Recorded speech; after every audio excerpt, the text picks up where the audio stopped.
राज्य शासनानं इचलकरंजी शहरासाठी सुळकुड इथून दूधगंगा नदीतून पाणी योजना राबवायला मंजुरी दिली आहे। परंतु नदीकाठच्या गावांच्या विरोधामुळे या योजनेची अंमलबजावणी रखडली आहे।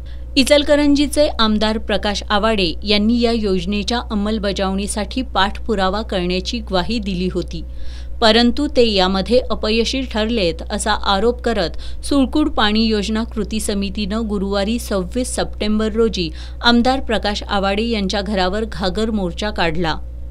कृती समितीच्या पदाधिकाऱ्यांनी आमदार प्रकाश आवाडे यांच्यावर टीकेची झोड उठवत आमदार आवाडेंनी इचलकरंजी शहराला कधीही स्वच्छ आणि पुरेसं पाणी न देता पाण्याचं केवळ राजकारण केलंय असा आरोप यावेळी करण्यात आला।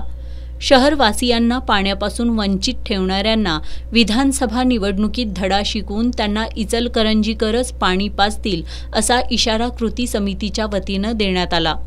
या मोर्चाच्या पार्श्वभूमीवर पोलीस बंदोबस्त तैनात करण्यात आला होता।